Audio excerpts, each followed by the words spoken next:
Assalamualaikum warahmatullahi wabarakatuh. Kisah ini berawal dari keluarga Suci yang baru saja kehilangan salah satu anggota keluarga pentingnya. Dia adalah Ibu Mirna, ibu dari Suci sendiri. Ibu Mirna diketahui meninggal secara tidak wajar. Banyak rumor yang beredar bahwa kematian dari Ibu Mirna disebabkan oleh tetangganya sendiri yang melakukan pesugihan. Namun Suci sendiri tidak memperdulikan terkait kabar burung yang beredar.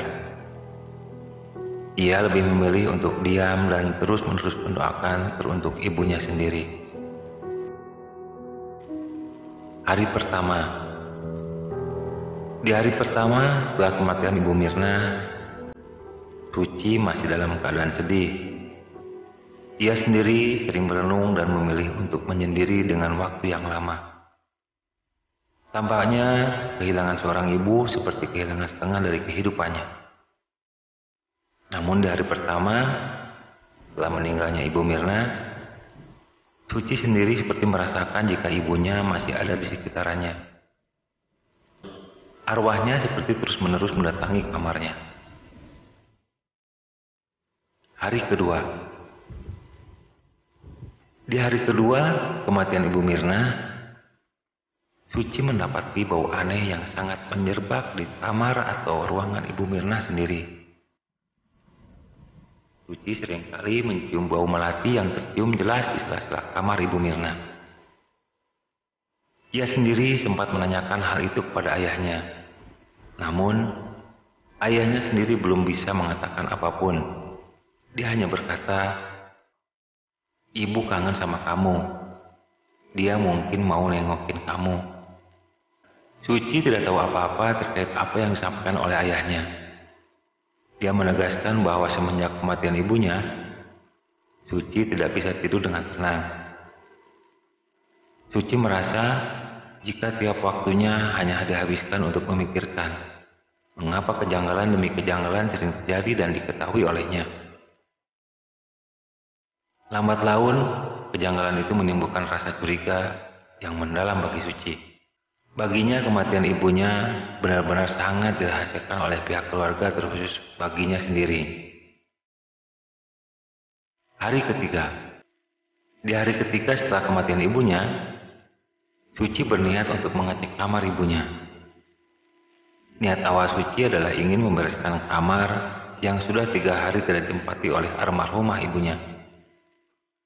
Namun, saat dirinya ingin membereskan kamar ibu, Suci menemukan barang-barang aneh yang diletakkan di bawah ranjang tempat tidur.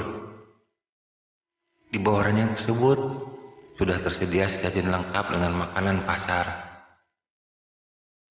Lalu ada juga kemenyan yang mengepul kuat hingga memberikan bau-bauan yang sangat menusuk di hidungnya. Suci kira ini adalah bukti penghormatan keluarganya terhadap ibunya sendiri. Namun, saat Suci mencoba untuk memindahkan sesajen tersebut, dia terkejut dengan foto ibunya yang sudah diletakkan tepat di bagian bawah sesajen. Loh, kok ini foto ibu? Kenapa foto ibu ada di sini? Suci pun memandangi foto ibunya dengan rasa penasaran. Dia sejenak berpikir, jika memang ayahnya sendiri yang meletakkan hal itu artinya ada sangkut paut antara ayahnya dengan kematian ibunya. Suci pun kembali meletakkan foto itu di tempat semula. Ia pun sekarang tertuju kepada lemari ibunya yang tertutup dengan sangat rapat. Saat Suci ingin membuka pintu lemari, ternyata pintunya sudah dikunci dengan rapat oleh orang. Suci pun mencari kunci di sekitaran kamarnya. Namun sayang, dia tidak menemukan kunci lemari tersebut. Dari luar, Suci mendengar suara ayahnya yang sudah memanggil-manggil namanya. Suci pun bergegas untuk segera meninggalkan kamar ibunya. Saat Suci keluar dari kamar ibunya, Suci langsung berpura-pura menuju ke bagian ruangan depan sambil membawa sapu dan serokan. Suci mencoba menutupi terkait apa yang baru saja ia lakukan. Tidak lama kemudian, ayahnya melihat Suci sedang menyapu di bagian depan rumah. Ayah Suci pun langsung bertanya kepada Suci terkait perginya Suci selama tidak berada di dalam kamar. "Kamu kemana aja, Dek?" "Suci dari tadi di sini aja ya. Emangnya kenapa?" "Loh, ayah baru saja ke depan tapi kamu nggak ada." Suci segera mencari alasan yang masuk akal saat ayahnya berkata seperti itu. "Oh, tadi Suci ke belakang. Suci beresin bagian belakang itu. Pas ayah ke belakang, Suci sudah lagi di depan. Cuman Suci lewat dari belakang pintu rumah dan langsung ke depan. Alasannya karena Suci cari serokan. Adanya di bagian samping rumah." "Oh begitu. Pantesan tadi pas ayah nyaut kamu nggak ada." "Iya ya. Emangnya kenapa ayah memanggil-manggil nama Suci?" "Tadi ayah nyariin kamu karena ayah takut kamu masuk ke dalam kamar ibu." "Jelas ayah Suci." "Emangnya kenapa ya?" tanya Suci lagi. "Nggak apa-apa. Kamu jangan masuk ke kamar ibu ya." "Ada apa emangnya?" "Nggak apa-apa. Takut ada sesuatu yang ganggu kamu." Jelas ayah Suci lagi. "Emangnya apa ya?" "Setan," tanya Suci dengan polosnya. "Pokoknya jangan masuk aja. Soalnya itu harus dikosongkan selama 1 minggu." "Loh, kok dikosongin? Siapa yang nempatin?" "Ayah yang nempatin." Suci mulai agak curiga di sini. Dia menimpali bahwa ayahnya masih menutupi kebenaran yang ia tahu sebenarnya. Faktanya, jika memang tidak boleh ditempati, mengapa ada pengecualian bahwasanya yang harus menempati kamar itu hanyalah ayahnya sendiri. "Oh iya, makanan udah siap. Kamu mau makan?" "Iya ya, nanti Suci makan sehabis beberes ya." Setelah ayah Suci menyuruh Suci untuk makan, ia pun pergi keluar rumah untuk kepentingannya sendiri. Belum tahu apa yang dilakukan oleh ayahnya. Namun, Suci sendiri seringkali melihat ayahnya keluar bahkan sewaktu ibunya masih hidup. Suci tidak memikirkan apapun yang berkaitan dengan kegiatan ayahnya. Namun, tidak lazim rasanya jika baru saja berduka, akan tetapi seringkali keluar-keluar. Padahal ayah Suci sendiri bekerja sebagai petani. Dan teruntuk hal-hal yang berkaitan dengan petani, semestinya dilakukan di waktu pagi-pagi. Namun saat itu ayah Suci mengenakan pakaian lengkap seperti ingin menemui seseorang. Sepertinya ayah dari Suci memang benar-benar memiliki rahasia yang memang semuanya masih berkaitan dengan ibu dari Suci sendiri.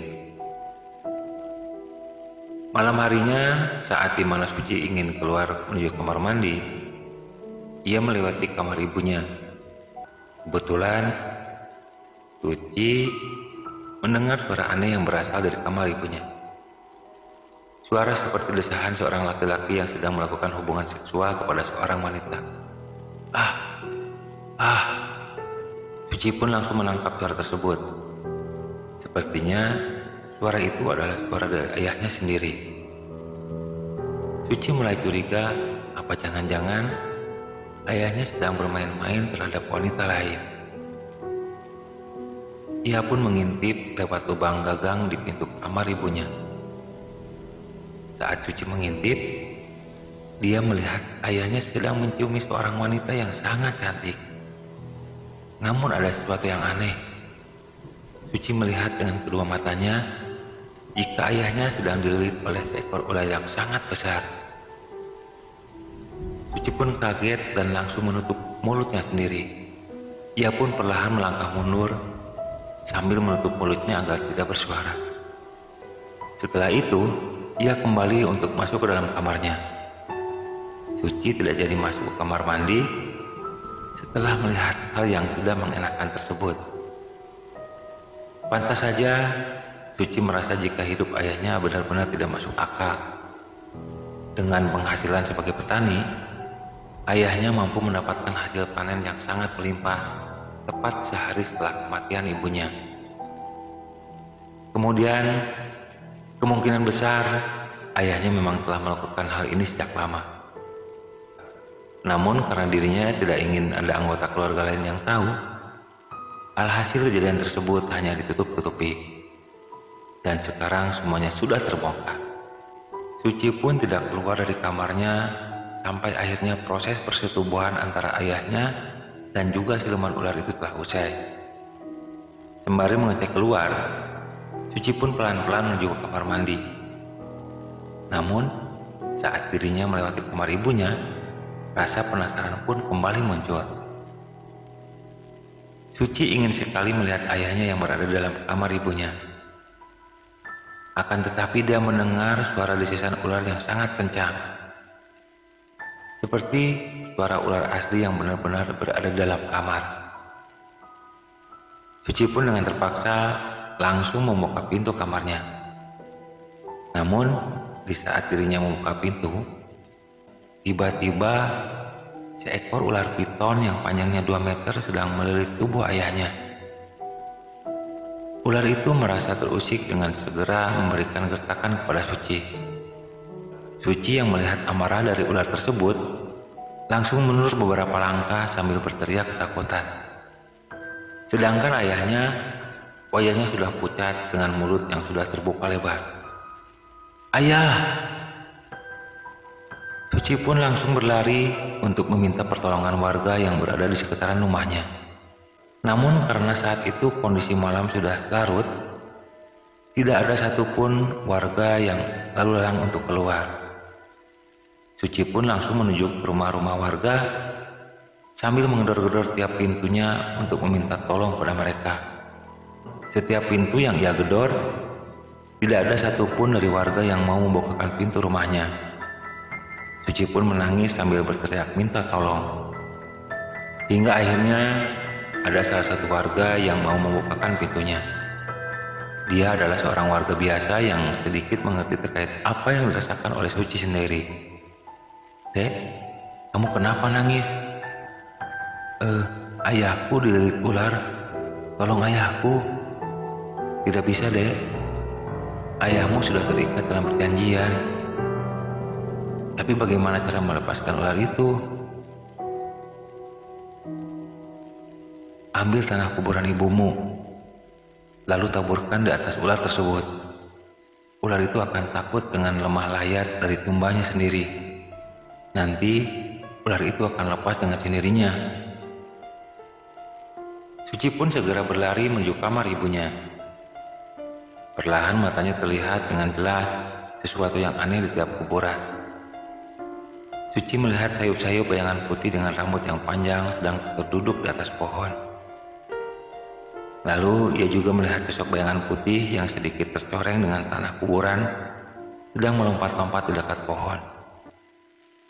Tapi Suci tidak mempedulikan hal tersebut. Ia memilih untuk segera mengambil tanah kuburan dan bermaksud untuk menyelamatkan ayahnya dari jeratan ular tersebut. Setelah Suci berhasil mengambil tanah kuburan, dia pun segera berbalik arah menuju ke rumah. Namun, tengah perjalanan, ia menemukan seorang wanita dengan pakaian serba putih sembari menuntun seorang anak kecil yang rambutnya acak-acakan. "Nduk, kenapa kamu mau menyelamatkan ayahmu? Kamu siapa?" Di desa ini, orang yang telah melakukan persetubuhan dengan Nyai Ratu, dia tidak akan pernah lepas. "Pokoknya aku ingin menyelamatkan ayahku. Ndok, lebih baik kamu pulang, jangan ikut campur. Ayahmu sudah bukan milikmu lagi." Tiba-tiba perasaan merinding itu pun terasa dari bagian bawah hingga ubun-ubun kepala. Sosok wanita dan anak kecil itu berbelok arah ke arah lain sambil tertawa melengking. "Astagfirullah, ya Allah, lindungi hambamu ini." Suci pun bangkit kembali, ia pun langsung menuju ke arah rumahnya. Namun di sepanjang jalan, Ia melihat beberapa warga dengan wajah yang sangat asing. Seperti itu bukan asli warga desanya. Warganya itu sembari mengatakan, "Mulih, mulih, mulih." Suci pun berteriak sambil meminta tolong agar segala gangguan yang ada di sekitaran dirinya segera dihentikan. Sampai akhirnya pundaknya ditempuk dari depan. "Sudah diambil lemah layatnya?" "Sudah, Pak. Mari aku bantu." Akhirnya warga yang tadi menyuruh Suci mengambil tanah kuburan membawa Suci segera pulang ke rumahnya. Warga itu pun ingin membantu Suci yang benar-benar sudah kewalahan. Ia pun segera menuju ke dalam rumah, lalu menuju ke arah kamar Ibu Suci. Saat mereka berdua datang, tiba-tiba lampu kamar menjadi mati. Lalu dari bawah ranjang keluarlah seorang wanita yang sangat cantik. "Wong iki wis berjasa karo aku. Tapi karena wong ora gelem numbake anak dheweke, jadi aku sing gawe keputusan." "Keputusan opo?" "Keputusan kanggo njaluk tumbal." Tanpa berlama-lama, sosok wanita itu berencana untuk menyerang Suci. Namun, warga yang tengah memegang lemah layat atau tanah kuburan itu langsung menaburkan tepat ke arah wajah dari sosok wanita ular itu. Tentu saja, wajah dari sosok wanita itu tiba-tiba terbakar, lalu menghitam dengan sendirinya.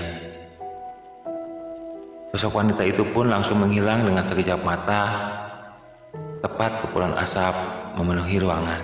Saat lampu kamar mulai menyala, Suci dan seorang warga tersebut terkejut saat melihat ayahnya sudah meninggal dunia dengan wajah yang sangat pucat dan mulut yang menganga lebar. Lalu muncul juga bau busuk dari alat kelaminnya, yang ternyata alat kelamin dari ayah Suci telah dijadikan wadah untuk meneruskan bibit-bibit baru dari siluman ular tersebut. Suci menangis sejadi-jadinya. Ia baru menyadari bahwa ayahnya telah melakukan persekutuan dengan siluman ular. "Ibumu meninggal karena ini, Nduk," jelas warga itu. Suci pun benar-benar tidak percaya kepada orang tuanya yang meninggal dengan cara yang tidak mengenakan. Hari itu benar-benar hari yang sangat memukul bagi Suci. Suci sendiri merasa benar-benar hancur. Selanjutnya, jasad dari ayah Suci pun dikubur dengan letak yang sangat jauh dari pemakaman warga. Pasalnya warga tidak ingin jika tempat pemakaman tersebut terdapat pelaku pesugihan. Walau bagaimanapun juga, Suci tetap menerima ketetapan itu. Ia menerima dengan lapang dada bahwa ayahnya adalah pelaku pesugihan dan ibunya adalah korban pesugihan dari ayahnya sendiri. Wallahu a'lam.